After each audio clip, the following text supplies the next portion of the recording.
Now for our next panel, Working the Issues, a Template for Success, please welcome NATCA's Chief of Staff, Dean Iacopelli. So good afternoon, and thank you all for coming. As Dawn mentioned, the panel that we're going to present to you now is titled Working the Issues, a Template for Success. And the panel is going to focus on how the industry, the FAA and NATCA collaborate at the national level, and how issues that affect the national airspace system are worked by the stakeholders to that system. So with that, I'm going to introduce my co-moderator, Jeffrey Vincent. Jeffrey is the FAA's Vice President for Air Traffic Services.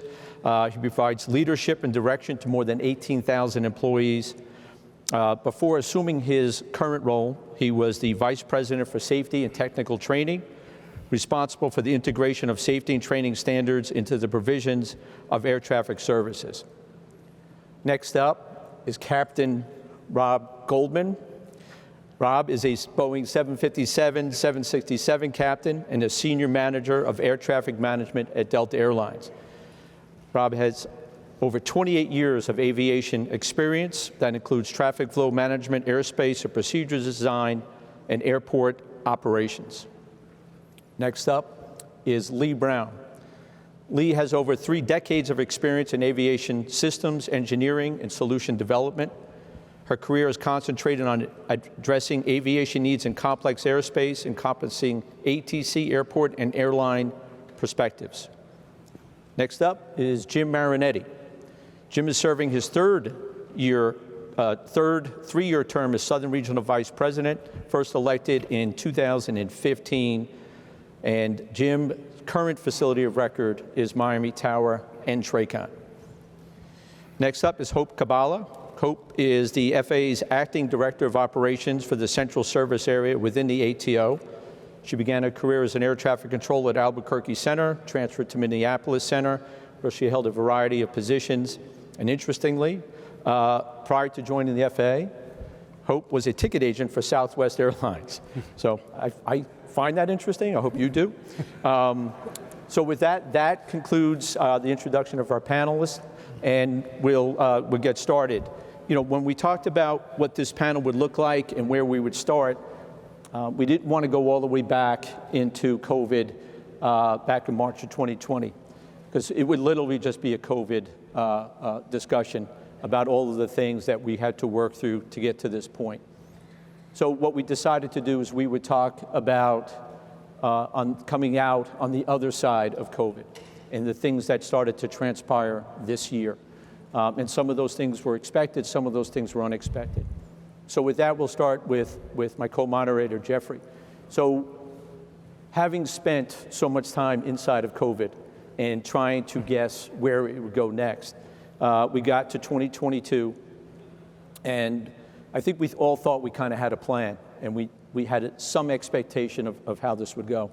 So having said that, what was anything that was unexpected, unanticipated, that you first started to see in 2022? Well, Dean, actually, I think our current state was totally unexpected. As most of you know, when COVID first started, air travel went to almost zero. Most of the economists were predicting that air travel would not return to 24 or 25. Then all of a sudden, probably around March of this year, we all looked up and there were airplanes in places that we had never seen. And there were airplanes in places in much larger numbers than we'd ever seen. For example, just in the state of Florida alone, traffic was at over 40%. Right here in Las Vegas, the traffic went up by another 15 to 20%. And one of the places that was kind of unlikely that nobody expected was even Salt Lake City. The traffic there just blew up again, another 15 to 20%. None of us were expecting that. That kind of came out of nowhere, and I think it's certainly a problem that we've all been working together to try to solve. It certainly presented an extremely challenging summer for us, one that I think most of us sitting here will be glad that it's behind us. But I certainly would like to know what that looked like from Rob's perspective. Yeah, thanks, and I agree. I think it's in everyone's best interest to move beyond COVID, but it's important to take a step back. We were operating in a completely different paradigm. We were worried about airspace closures. We were worried about facility cleaning and all these other things. And to your point, You know, when the traffic started picking up, you know, perhaps we were happy about it, but we weren't quite ready. You know, we were all happy to see it, and it was coming back in areas that, frankly, like you mentioned, we weren't really, they weren't traditional areas that we were seeing the traffic. So we were all happy to have that traffic back, but the airlines had let many staff retire because we didn't have our airplanes full. We had to let people go as a result. So we were caught behind, just like you guys were, and we had to catch up. And that's really where that collaboration began. We quickly identified some areas. You mentioned Salt Lake City, you mentioned some others. Of course, Jacksonville, as everyone's on their radar. And you know, we quickly did what we do best. We said, hey, we got a problem here. You know, how do we fix this, right? And that gets really into the heart of collaboration. You know, bringing in the right stakeholders, bringing in the FAA, bringing in the controllers, NATCA, the airlines, all the airspace users to identify the problem and come up with solutions.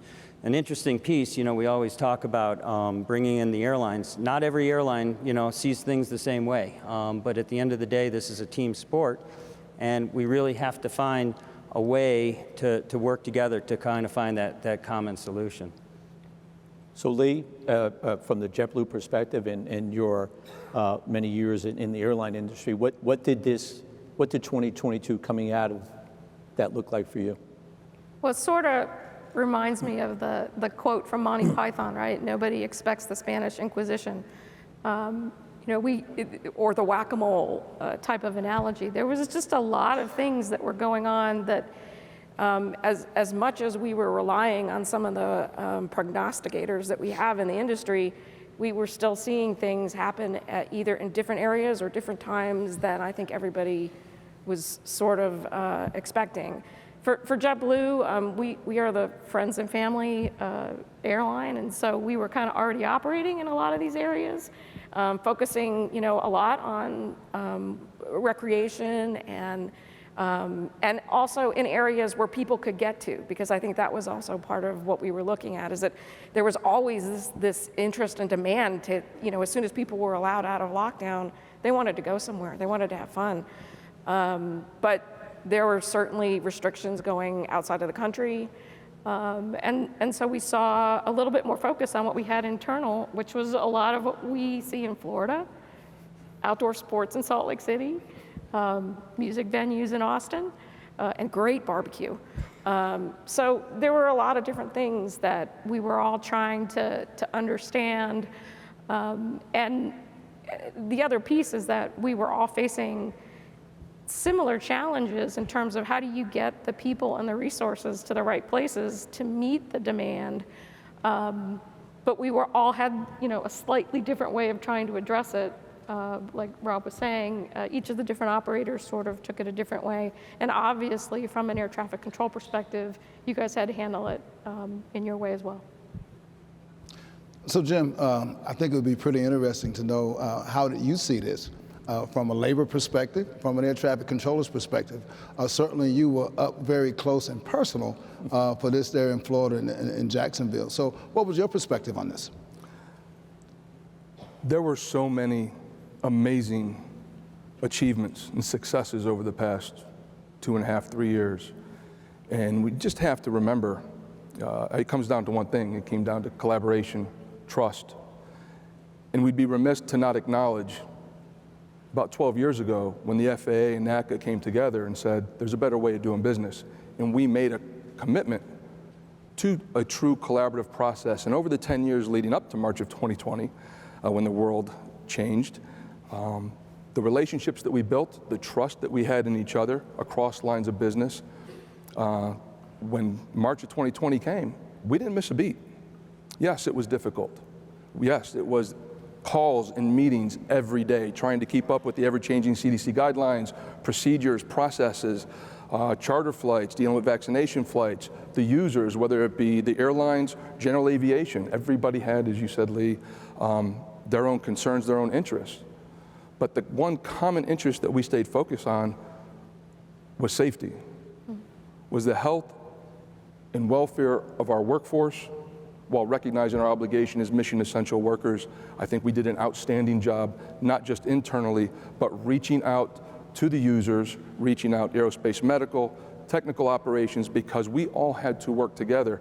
And as I look back over those 2.5 years, we'll get in specifics as to certain like Jacksonville, you could say Daytona Beach, talk about Austin. I'm so incredibly proud to see how we worked and how we've gotten to where we are. Because in 2009, when we initially said we need to do something bold and transformational and change how we do business internally, we didn't know that 10, 11 years later, how that was going to affect externally to all the other processes that are in place. And it's a testament to all the people in this room as aviation safety professionals that I think it was a success, and we're still working together to move the ball forward. So Hope, Central Service Area, right? That's your area of coverage. What did you see? What was some of the things that kind of caught you off guard about coming out of the downturn from COVID? Well, I stepped into this role in March, and from March on, it's been Austin. I think from January to June of 2022 to January to June of 2019, they've done over 30,000 more ops. The market is booming there. The terminal is expanding. I know Jeffrey was on the phone multiple nights with industry about the lowered rates that we were trying to have to mitigate. I think the RVP was my lifeline multiple nights, trying to figure out, how do we make this work and make this, better for the customer, better for the workforce in Austin. So Austin definitely caught me off guard. It's something that we're continuing to work, and it takes everybody up here and everybody out there to move it forward. So, it's interesting, right? That we, as every time we thought we understood COVID, it changed, and it continues to do so with the CDC guidance and the requirements and the things that go along with it, the different strains, the different effect, and yet across the board, all of us involved in this were somewhat taken aback by how quickly and how differently we started to come out, right? Because we're many facilities are at 100% or some are even above it. So that happened, and then we all had to react. We all had to respond, right? I think Rob mentioned that Jacksonville Center became front and center, right? Everyone started learning that there's a facility in northern Florida called Jacksonville, and it handles a lot of airplanes. And if you want to get to South Florida, you got to go through that, and all of the challenges associated with it. So once that came to our attention, and I'll go to you, Jeffrey, what did we start to do? How did we start to organize ourselves to get our arms around? Well, I think, Dean, traditionally, all of us, Jim talked about collaboration. I think traditionally, all of us work well together. I certainly collaborated with industry and certainly works well collaborating with NATCA. But I think what we saw here was something a little bit different. When you see changes in airline schedule or bringing everybody together to talk about these different types of issues or situations, there can be a lot of things involved, such as antitrust or whatever. There's sharing schedules with other airlines in the room. It's things that we don't talk about. Talking about our staffing is something that we just don't traditionally talk about. I think one of the things that all of us understood and realized that it's a new day. COVID taught us something different. So moving out of COVID, we've got to learn to do business different. And I think that's what happened when we all went to Jacksonville, we made a decision that if we were going to be successful, we had to move together. And we had to move in a way that we never moved before. There had to be a level of trust, and there had to be a level of transparency that had never been seen in order for us to be successful. So that's why today you see the agency sharing staffing information with the airlines. You see airlines sharing crew data and sharing information about where they're going to grow and those types of things in a very, very open environment. I think that is kind of like the blueprint for the future. I'm not sure we're all on board with that yet, or everybody's embraced that yet, and I certainly allow our airline colleagues to talk about that, about how they see that. But I think we all recognize that that is kind of the way of the future if we're going to survive. Well, I'll say, I applaud the transparency, and I think it's without a doubt a baseline. And like you said, in the past 20 plus years that I've been in this business in the air traffic management space, very seldom did we ever see, a staffing trigger or something to that effect. That's just the baseline, right? And you're also, we on the airline side have to provide the same. We have similar challenges that we're going through, and we're certainly being upfront with that as well. Also sharing the scheduling data as well, going out and showing where we intend to fly. I mean, that's a new paradigm, and I think it also forms that baseline. The information share is the beginning, the communication, the openness, right, and that leads to the collaboration. That collaboration is okay, now that we see we have a problem, now that we see that we're putting more flights into a particular area that may be staffing challenged, okay, now how do we deal with that? And that's really where the collaboration, in my opinion, begins, is okay, how do we roll up our sleeves? How do we resectorize the area? How do we change the staffing models? These kind of things. And that's where getting the right stakeholders in at the onset, having those discussions. Some of them might be difficult, but that's really, in my opinion, where that collaboration starts. Yeah, I would agree. I mean, the information is the base, the foundation, and that's a big thing that I think we had coming out was, it was one of the first things that I remember in March of 2020 was just getting on these endless Zoom, Telcon, whatever kind of things, and making sure that we all knew which facilities were open, which hours were changing, where did we have charter flights, who was a vaccine flight, who was carrying other PPE. Just that information exchange was really a big part of what we did when we started. But as we got into kind of more of this is what we're dealing with on a more regular basis, then we had to elevate it, right? Take it up a level, because we're not going to be able to solve the problems unless we can really get to that esprit de corps that you're talking about, where we all understand what we're trying to do. And yes, we're going to have different objectives. There might be one airline might want to see one hub get attention, one airline might want to see something else. But in the end, if we're going to move the aircraft and we're going to move the important resources, that's the solution set that we were trying to move towards. When we were invited, NATCA was invited to I think it was called the Florida Airspace Summit, and back in, what was that, April or May of early May this year. It was one of as much as we collaborate on so many things, right, training and certainly during all the COVID protocols and the implementation and all of the different changes, it really represented not a first time, but one of the few times where we were all brought in on the front end and said, okay, this is a problem, right? I think everyone looked at it and recognized that the FAA doesn't have a magic wand that says, this is how this is going to work. And I think we talked earlier, if you just do what I'm telling you to do, it will fix my problem, right? And that wasn't going to work. The airlines could not say, if you just do this, it will fix my problem and the rest will go away. That wasn't going to work. And certainly, NATCA as one of the stakeholders, we couldn't do it on our own. And it seemed to me that was the first time where everyone got together. And I think Jeffrey was, very insistent that we are transparent, that we do put those cards on the table, and that we do identify what's happening, right? So the airlines would have to share transparently that, our next major market is over here. Because, I see there's a lot of questions about staffing. Almost all of them are about staffing, and we'll touch on that. But, we could just have a panel on staffing. But staffing, for air traffic control staffing was certainly a big part of that discussion. And how do we address it? And that's kind of the idea that, as we always say, there's no magic bean forest where you go in and grab 10 beans and here's 10 CPCs. You got to hire them, you got to train them, then you got to certify them. We got to get them in the right places at the right time. So let me ask you, Jim. So we started with Jacksonville, And the next place, is Austin's out there, and then there'll be others and others.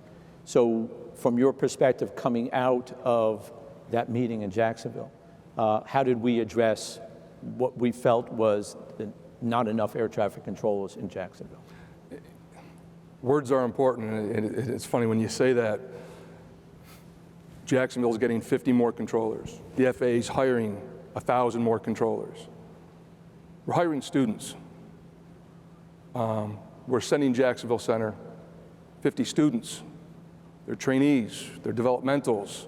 It's not plug and play.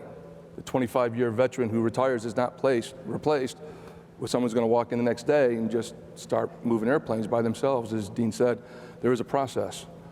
And coming out of or addressing the Jacksonville Center issue, which was just one, because we know other facilities will say, well, what about us? But the training takes time. Moving the bodies takes time.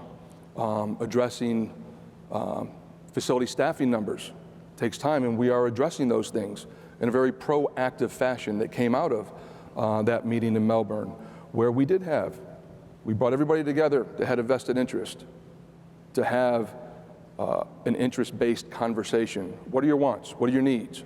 What can we do to help? Here's our limitations. Here are certain restrictions that we have to deal with. And we all work towards similar goals. We want, airlines to be successful, student pilots to get checked out, controllers, facilities to be fully staffed. But it is a process, because it takes time to get from academy to the facility, classroom, lab, and then on-the-job training. So Jacksonville is one part of that, and we're actively working towards not just upgrading the hiring process, but also the transfer process, looking at facility staffing numbers and addressing that holistically. It's not just Jacksonville was the flavor of the month and everybody else falls by the wayside.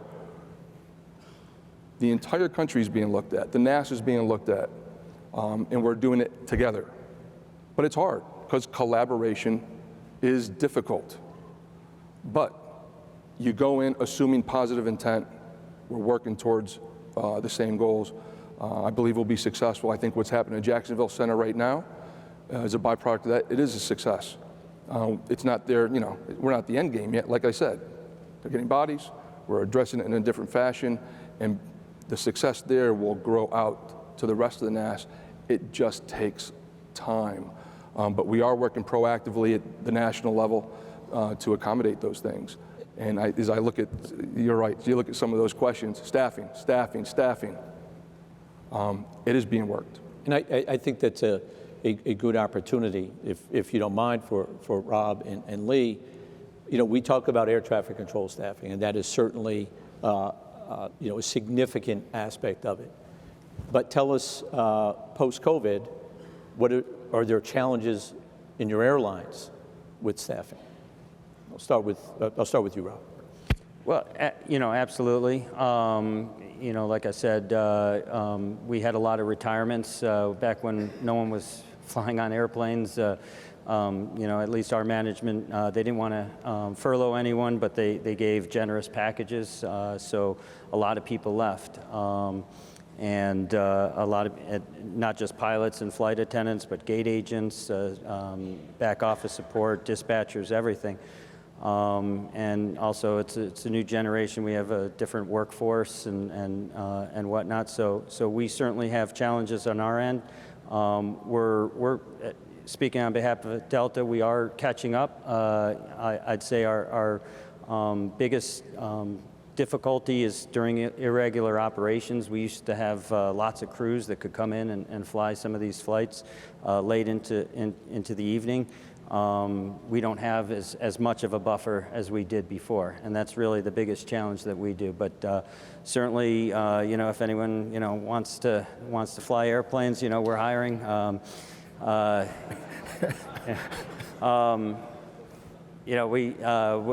Flight attendants, we're looking for staff, and I think we'll be continuing to do so for many years to come.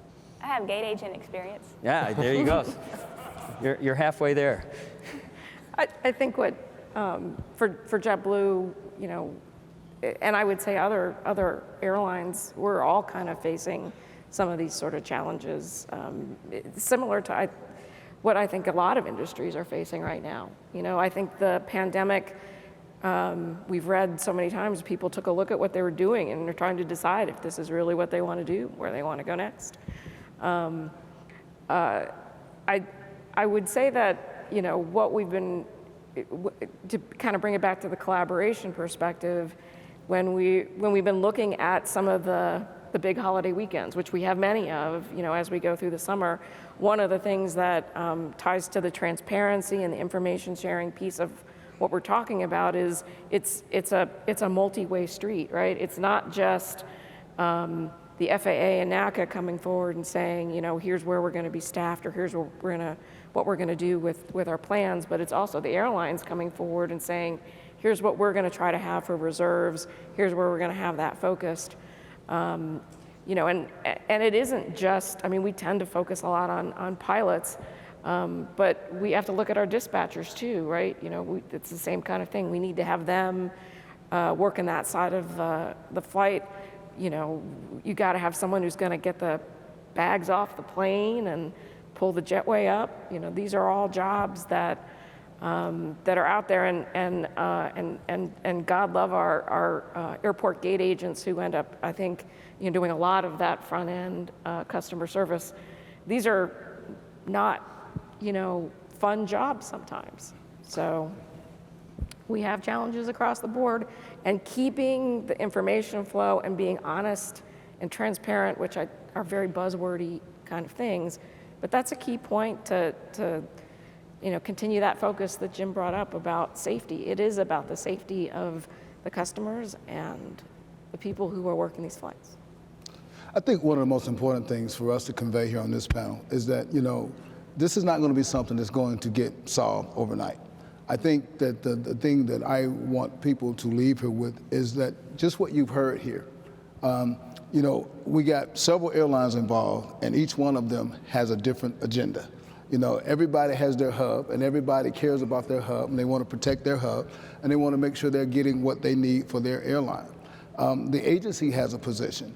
NATCA has a position. But the important thing is to sit down and listen to everybody and hear everybody. And I think that's what we're doing. And the thing is that you're not going to solve this overnight. This is going to take a while. You know, we're all pulling together for one common goal. That's what collaboration really is. I saw one of the questions rolled up there, and so I certainly I want to give Hope an opportunity to answer this, because I know that the question is Austin going to be selected for an airspace modernization?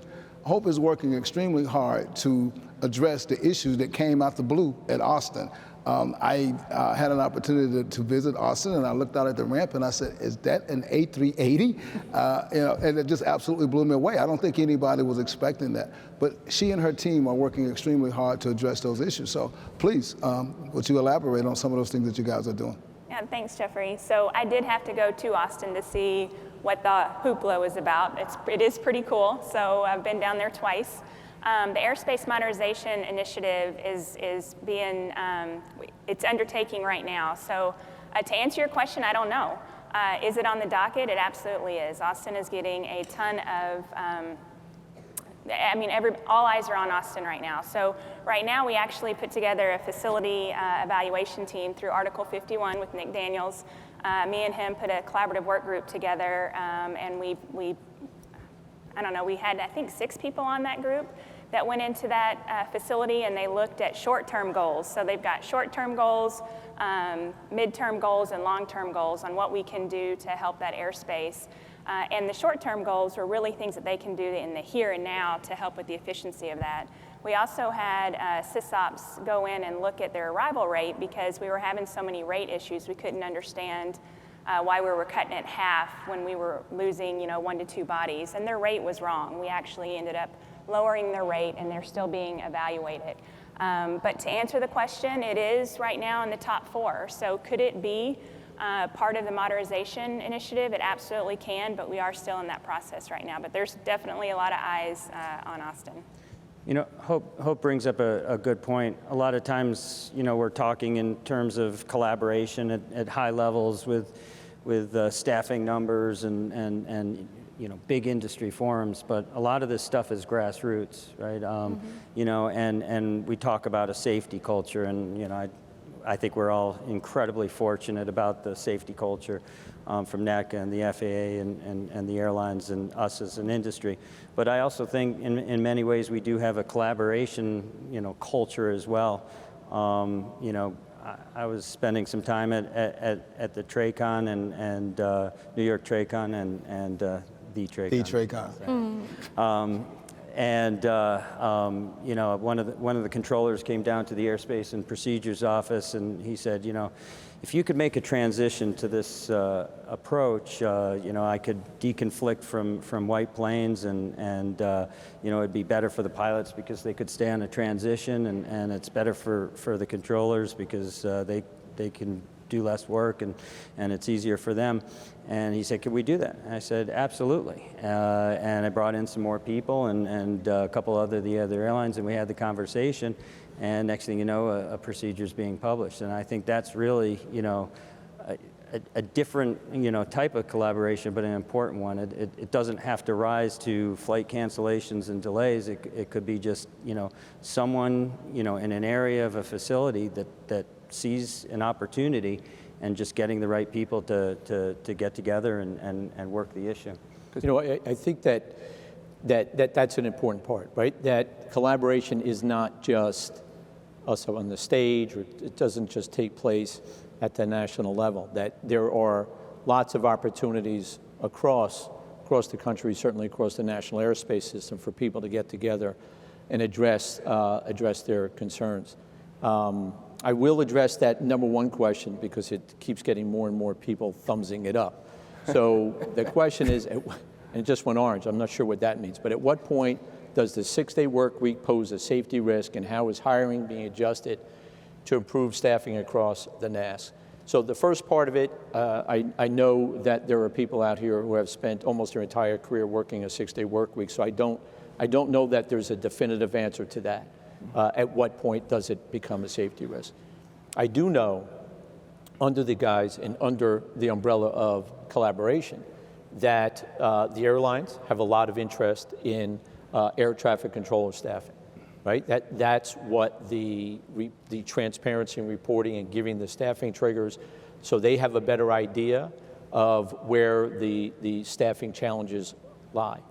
I know that myself and Jeffrey and NATCA and the ATO are working together, and we are going to be updating. Another question on here is from I think you listed as 2015, it's actually the 2014 collaborative numbers. We're going back, and we are right now working out a process to update and refresh those numbers, and it's a collaborative process. We know that things have changed.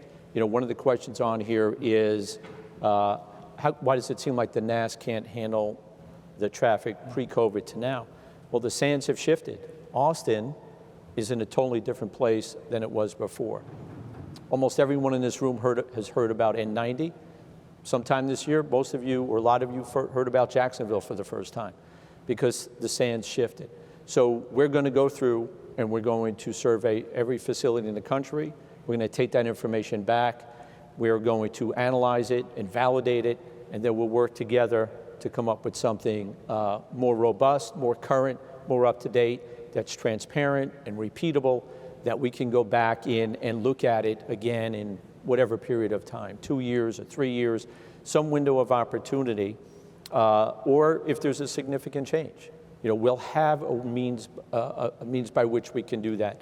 All the while, we're trying to, and we will get back to developing a model. One of the things that Jeffrey and I have talked about many times is the change in the workforce. I think the airlines are seeing that.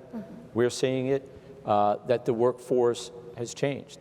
Those who started some time ago were counting on 6-day work weeks. They bought a house based on it, they bought cars based on it, they put their kids through college based on it. The younger workforce now is not interested in 6-day work weeks. They're not interested in working overtime.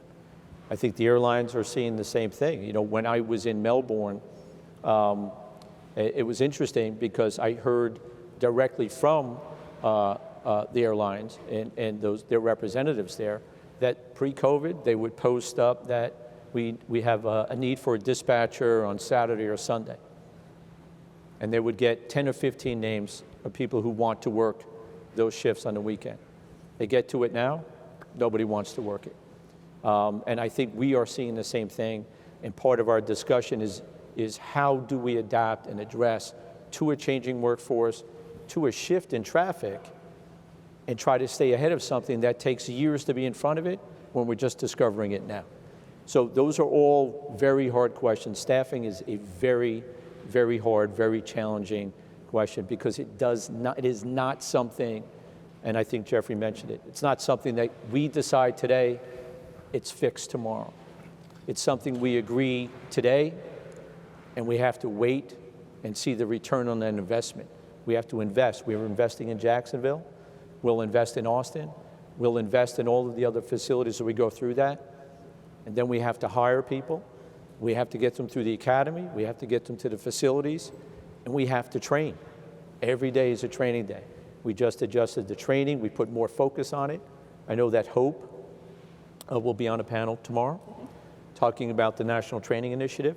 That's another important aspect of it. So it is a much bigger issue than just saying hire more. It's a matter of, okay, we're going to hire more. Where do we need them?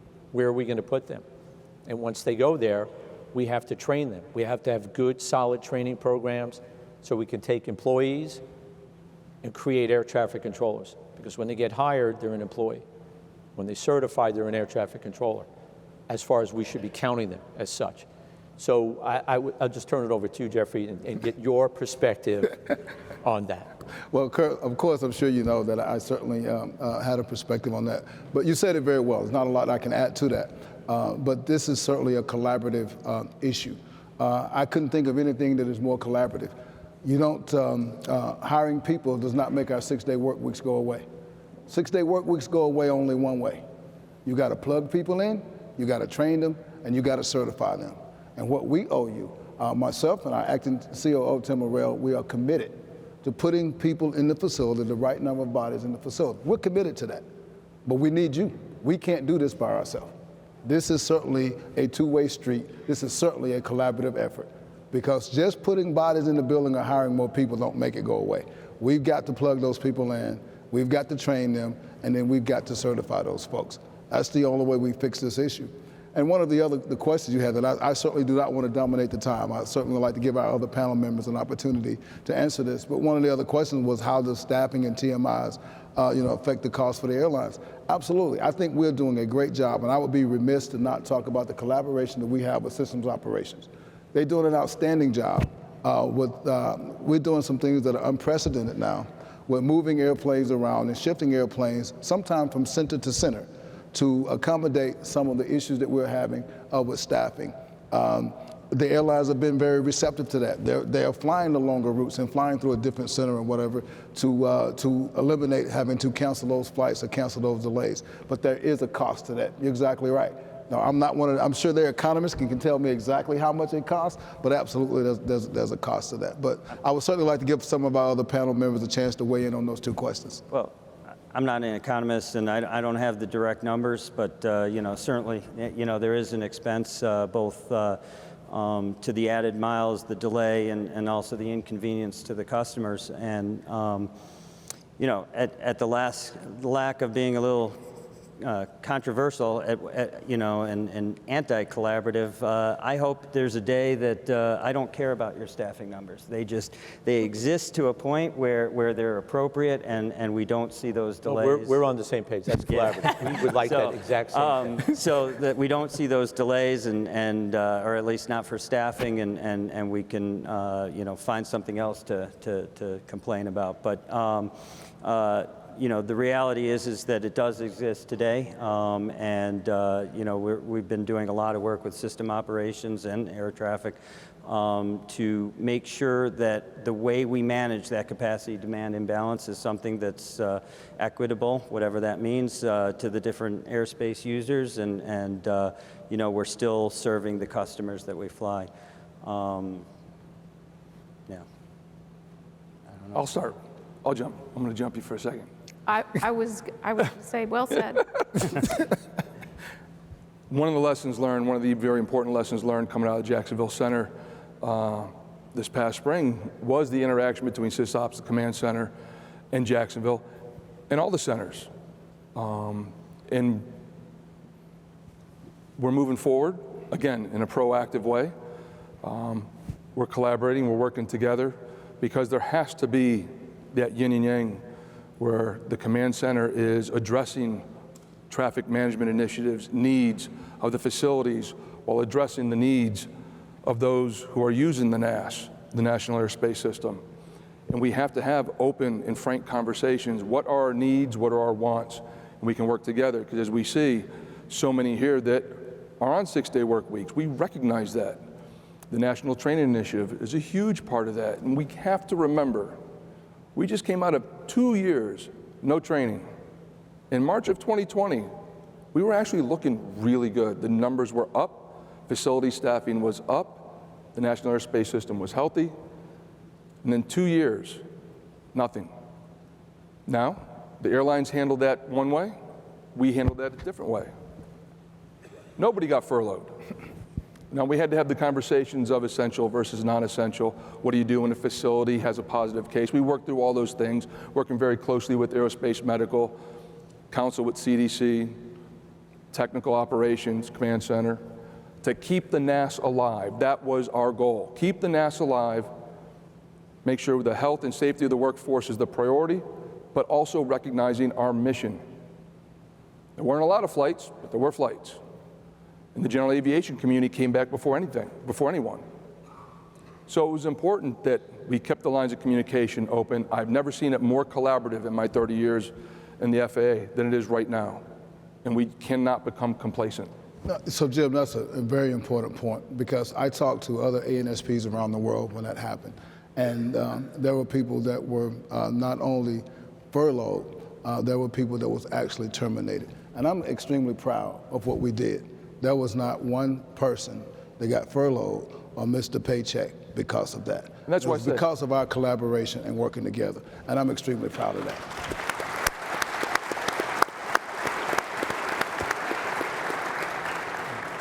Yeah, we worked hard, and I don't want to go back into that for a number of reasons, not the least of which that's not really what this panel is. But a lot of these questions are on staffing, and we did work through those things. We were successful in trying to mitigate the effect of COVID on our workforce. No one was furloughed or laid off. No one lost a job. We even reduced hours and brought the hours back. We did a lot of those things, and I think just going forward, I think there was one question up here about a better hiring practice, because 1,000 a year and 20,000 applicants. Just so to be clear, the last FAA open bid produced, I think, 48,000 people who applied for that job. So it's not 20,000, it was 48,000 people applied to be an air traffic controller. Does the FAA's hiring process, can it be improved? I'm confident that it can get better, and it is certainly something that that has been open for discussion. Just that was high up on this little chart here, and I don't know where it went, but it dropped off, but we addressed it. If I could, one way the airlines can help you as well, to that end, we'll continue to share, our future network plans, and the other piece is as you know, we're also sharing how we do staffing modeling, and not necessarily looking at historical models, because of course, like you said, the models and the workforce is changing, but using models to look at the future, and we'll continue to partner in that regard and collaborate till we get back on step. And I think that once we, if we continue this path we're on, which is a very productive path, where the airlines are saying this is where we're going, right? Because we're used to the airlines saying, I didn't like last night, right? Last night was terrible. What are you going to do so it doesn't happen tonight? Instead, now we're starting to look and say, well, this is where we're going in 6 months or a year, whatever it might be, understanding that we have a big lead time, right? For Austin to change, again, whatever we decide today is not going to fix Austin or address Austin staffing challenges tomorrow. But if we make the right decisions today, and we start moving in that direction, a couple of years, we can get better. Jacksonville was another one, right? Everybody met in March or April, and I think we all acknowledged whatever we're doing here in April is not going to solve Jacksonville this summer. We're going to have to eat that, look for next year to get better and better and better. And I think that's kind of our theme, right? Is that if we continue to work together and talk together, and I'm confident that we will, that we can continue to have this positive result, because we have a stake in it as air traffic controllers. Certainly, as NATCA, we want the national airspace system to be as efficient, as safe, and as effective as it possibly can. You certainly want that. Absolutely. And certainly the FAA wants that, right? And that is a common goal. That is the basis of collaboration. We're all coming from the same place. So with that, we have about a minute left. I'll turn it over to Jeffrey if you have anything more. Final word, I'd like to answer one of the questions there that says, it seems like collaboration is working extremely well at the higher levels. How do we get that down into the facilities? It's on you. It doesn't matter how difficult the question is or what happens. There are times when I'm on the phone with Dean and we have 10 issues to work, and 2 of them are pretty contentious, and we don't get past the first 2, and he doesn't want to talk about those 2 anymore. And we table those 2. We've got 8 more to go, and we keep moving. You make the decision in your facility whether you're going to sit down and talk with your partner. And regardless what the issue is, you decide of how you're going to work. You can control you. That's how you get what the collaboration you see here. It's not easy. But you control that in your facility, and it's on you. And if everybody comes to the table with saying, I'm committed to finding a solution, and there's going to be days when you just got to walk away and you got to come back and try it again another day. But that's your partner, and you got to be committed to working with them. That's how you get the type of collaboration you see here down at your facility level. I completely agree. And with that, we are perfectly timed. I want to thank our panelists. Thank you all for listening. And that was you all, not y'all. Thank you very much.